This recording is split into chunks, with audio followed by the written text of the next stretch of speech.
కాయిన్‌కి ఎలాగైతే 2 సైడ్స్ ఉంటాయో, సలార్‌కి కూడా 2 సైడ్స్ ఉంటాయి. సో, 2 సైడ్స్ చూసిన తర్వాత కామెంట్ చేయండి. వీడియో నచ్చితే లైక్ చేయండి. సలార్ మూవీ రిలీజ్ అయ్యి 1 ఇయర్ 3 మంత్స్ అవుతుంది. అండ్ ఓటీటీలోకి మూవీ వచ్చి ఆల్మోస్ట్ 1 ఇయర్ అయిపోయింది. అండ్ 1 ఇయర్గా ఇది హాట్‌స్టార్‌లో ట్రెండింగ్ అవుతూనే ఉంది. అసలు మూవీలో ఏముందని 1 ఇయర్ ట్రెండ్ అవుతుంది. అసలు రిలీజ్ అవ్వడానికి దీనికి ఏమాత్రం ఎక్స్పెక్టేషన్స్ ఉన్నాయి. అసలు 1 ఇయర్కే రిలీజ్ చేస్తున్నారంటే ఇది అంత పెద్ద అండర్ రేటెడ్ మూవీనా? ఇట్లాంటి ఎన్నో డౌట్స్ మీకు రావచ్చు. కొంతమంది సలార్ని ఓవర్ రేటెడ్ అని కూడా అంటాడు. బట్ ఇట్స్ ప్యూర్లీ సినిమా అనే చెప్పొచ్చు. ఎక్కడో కోల్ ఫైట్తో మొదలయ్యి లిటరలీ సెకండ్ హాఫ్ అంతా సలార్ రూల్ చేస్తుంది. అసలు మనకి ఏమాత్రం స్టోరీ బిల్డింగ్ అర్థం కాకున్నా సరే సలార్ని చూస్తే చాలు హైప్ పెరిగిపోతుంది.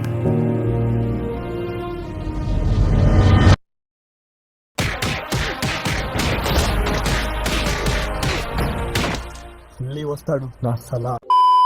అసలు సలార్ సినిమాని మూవీ టీం అసలు సరిగ్గా ప్రమోట్ చేయలేదు. అండ్ సోలో రిలీజ్ లేదు. అండ్ ఎంటైర్ బాలీవుడ్ సలార్ సినిమాకి ఎగ్నెస్ట్ అయింది. దాంతోపాటు దారుణమైన రివ్యూస్, మూవీ అర్థం కాలేదు. అండ్ మోర్ ఎలివేషన్స్ ఉన్నాయి. అసలు ప్రభాస్కి డైలాగ్స్ లేవు. ఇట్లాంటి ఎన్నో నెగిటివిటీస్ని సలార్ సినిమా దాటుకొని వచ్చింది. ప్రతి ఒక్కరికి ఈ మూవీ నచ్చుతుంది. అండ్ నాకైతే విపరీతంగా నచ్చుతుంది. బట్ నాకు నచ్చని ఒక విషయం ఏంటంటే ఇది ఉగ్రం సినిమాకి రీమేక్ అవ్వడం అండ్ లిటరలీ స్టోరీ అనేది మనకు తెలిసిపోవడం. అండ్ ఈ రోజు రిలీజ్లో వస్తున్న సంబరాలు చూస్తే and Salaar part correct release date and correct promotions కనబడితే ఈజీగా 2000 కోట్లు ఎప్పుడో దాటేస్తుంది. బట్ సలార్ పార్ట్ రావడం కోసం ఇంకా మనం ఛానల్ వెయిట్ చేయాలి. మధ్యలో ప్రభాస్ గారి చాలా సినిమా లైనప్స్ ఉన్నాయి. అవన్నీ ఎప్పుడు కంప్లీట్ చేసి సలార్ 2 స్టార్ట్ చేసి అండ్ సలార్ 2 రావాలి.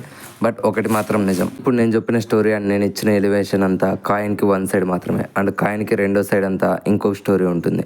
అసలు సలార్ సినిమాలో ఏముందిరా, first 30 minutes worst screen play. And hero వాళ్ళ మదర్ అయితే యాక్టింగ్ చేయమంటే రెండింతలు ఓవర్ యాక్టింగ్ చేస్తుంది.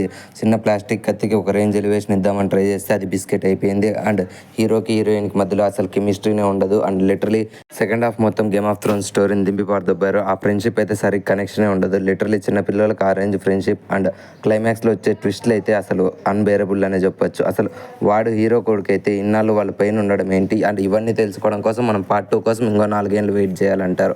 అసలు సలార్ పార్ట్ 1కి అసలు సంబంధం అన్నా ఉందారా? పార్ట్ 2 లేదే. అండ్ ఇట్లాంటి మూవీని మీరు కల్ట్ క్లాసిక్ అండర్ రేటెడ్ అంటారు. ఇంకో కల్ట్ క్లాసిక్ డీటెయిలింగ్ ఏంటంటే విలన్స్ దగ్గర గన్నులు ఉన్నా సరే మన హీరో 10 కిలోమీటర్ల అవతల అందరినీ నరుకుతున్నా సరే హీరోని కాల్చకుండా హీరో టాటూని చూసి భయపడతారు. అండ్ 100 మంది సోల్జర్స్ గన్నులు పట్టుకొని ఉన్నా సరే మన హీరో ఒకటి తల నరికేస్తే భయపడకుండా నిలబడుకొని ఉంటారు. ఇంకేంటికి రా వాళ్ళ చేతిలో గన్నులు ఇచ్చిండేది? అవి గన్నులు అనుకున్నారా, బొమ్మ తుపాకీలు అనుకున్నారా? సో ఇప్పుడు అర్థమైంది కదా మామ, కాయిన్కి ఎలాగైతే 2 సైడ్స్ ఉన్నాయో మూవీకి కూడా 2 సైడ్స్ ఉంటాయి. అందులో సలార్కి అయితే ఈ 2 సైడ్స్ చాలా పవర్ఫుల్గా ఉన్నాయి. సలార్ మూవీలో నెగిటివ్స్ ఎంత పవర్ఫుల్లో అంతేకాకుండా పాజిటివ్స్ కూడా అంతే పవర్ఫుల్. పాజిటివ్ నచ్చినోనికి ఈ మూవీ విపరీతంగా నచ్చేస్తుంది. అండ్ నెగిటివ్ నచ్చినోనికి ఈ మూవీ పెద్ద రాడ్డులాగా అనిపిస్తుంది. ఇంకా న్యూట్రల్ ఆడియన్స్ విషయానికి వస్తే వాళ్ళకి రిలీజ్లతో సంబంధమే లేదు. మూవీ థియేటర్స్లో వేసారా వెళ్ళి చూస్తారు, ఓటీటీలో వేసారా ఒకసారి టైం ఉంటే చూస్తారు. సో నువ్వే సైడ్ ఉండాలనుకుంటున్నావు నీ నిర్ణయానికి వదిలేస్తున్నామమ్మా. దట్స్ ఆల్ దిస్ ఈ వీడియో గైస్.